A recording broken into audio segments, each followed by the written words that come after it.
Heyo, everybody. How are you? Fantastic. Me?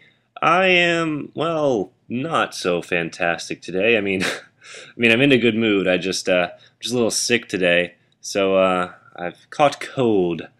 Caught the sniffles. My sinuses are giving me issues. Oh, mother. Everyone seems to be getting sick now. A lot of my friends are sick, so, I apologize if I have to do that, clear my throat, or if I sound a little different. But you know what? I don't really care. And I also apologize if you hear stuff in the background. The circus is in town, and my dorm is right across the street. Well, not really even across the street, right across the parking lot from the big building, like in town, like the thing where everything goes on. All the concerts, all the shows. It's called the Civic Center.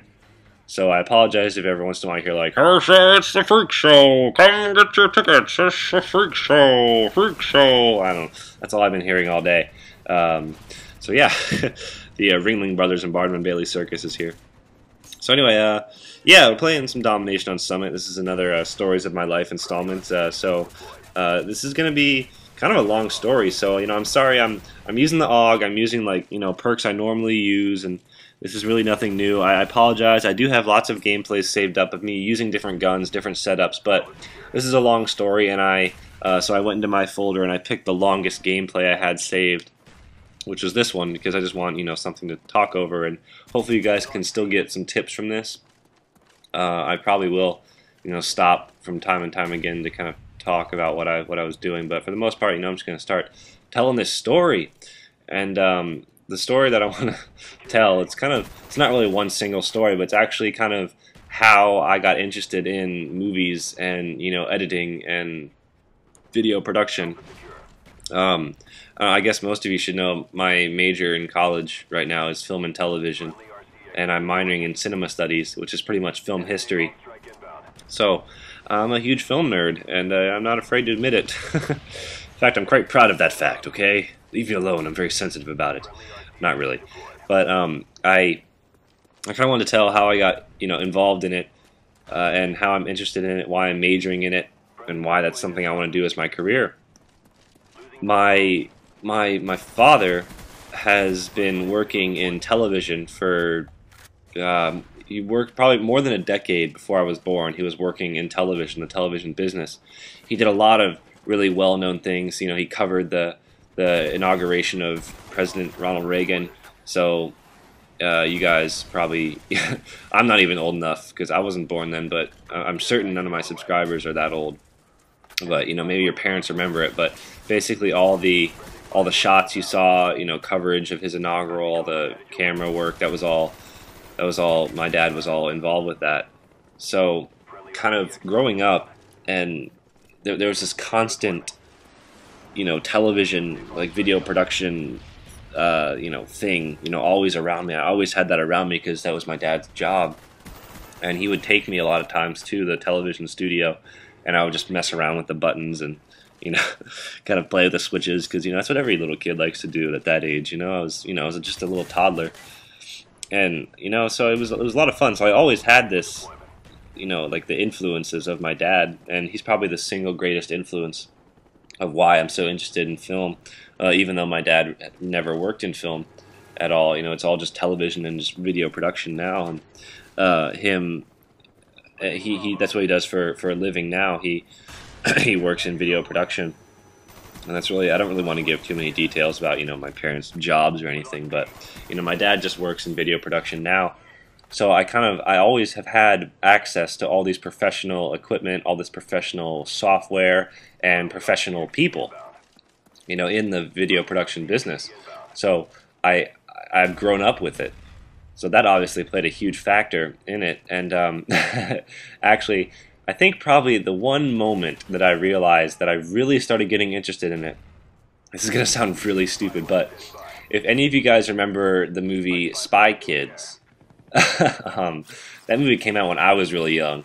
So, and the director Robert Rodriguez, who's a very good director. I love like all of his little action films. And I'm pausing here for a second because I call in my napalm strike here, and right there, that's a really good spot to call in your napalm strike, especially when you have C and no A and B, because it kind of cuts them off from getting into the B building a little bit. And you see, I get a kill or two from people, burning. So the napalm strike cuts them off. So that's a good spot to put your napalm strike. Just cut them off from this building here. But anyway, so director Robert Rodriguez is a fantastic director. I love all of his action films. He did Desperado, Once Upon a Time in Mexico. He did that Grindhouse collaboration with Quentin Tarantino. He directed Planet Terror, and Quentin Tarantino did Death Proof. And yeah, so he's a really good director. He did Robert Rodriguez did the recent movie Machete with Danny Trejo, the guy who's also from Spy Kids. But anyway, so it really happened when Spy Kids 3D. Game Over came out on DVD. We got like the 2-disc super 3D version, like it came with 3D glasses, it came with a 3D and a 2D version of the film. This is kind of when 3D was first starting out, they didn't really have 3D's been around since the 50s. There have always been experiments with 3D since the 1950s. But recently it has 3D has kind of exploded, as you probably have guessed. But Spy Kids 3D was kind of one of the first in this whole new wave of 3D films. But on the DVD there was a special feature with Robert Rodriguez, and it was how to make cool home movies. And he talked about the green screen and kind of like, how to make your own cool home video productions. And I must have watched that like 30 times. I would just watch that again and again and again. I love that little featurette because, it showed a very famous and well-known director giving you like indie tips on how to make movies, like like how something as simple as sound effects can make or break a shot. And of course I died my chopper gunner. That always happens. Rawr. Back to my story. But he was showing just little tips and how how driving, like his kid, one of the shots was his kid driving one of those little electric powered cars like toys, and he basically added some sound effects to make it sound like this giant like dune buggy, I guess, and some little homemade music of the kid walking when it breaks down, and all these different sound effects. And that is really, like, if I had to give one specific moment in time where I really started to get interested in video production and film, it was that moment when Spy Kids 3D came out on DVD, the 2-disc collector's edition, and I watched that little featurette of Robert Rodriguez showing us how to make cool home movies and talking about the green screen. And if you don't know what the green screen is, it's basically a filmmaking tool. They use it all the time in movies. It'd probably be pretty hard to find a movie today that does not use green screen. Every like huge action movie guaranteed uses green screen. But basically, it's a screen that is green. They also use blue. But basically, you can have an actor in front of it and key out the green. So, for instance, if I was standing in front of a green screen and I wanted to show myself standing in front of a giant, if I wanted to show myself in Call of Duty Black Ops, I could stand in front of a green screen and put myself in this game by keying out the green. So it basically leaves the background blank, I hope I'm explaining that right. You can just Google it if you still have no idea what I'm talking about. But he was talking about that, and I don't know, that's when I fell in love with film and filmmaking, and this guy I killed probably 5 times trying to come that way. I bet he was really annoyed with me. And yeah, then from then on I just kind of started fooling around with friends, and I'm actually, see, there he is again. I'm actually going to, I think I'll link it in the description, one of the very first kind of fool around, stupid movies I made with one of my friends, who's actually in this game. It's the same guy I did the Saints Row 2 videos with. He was in this game. He was actually on the other team.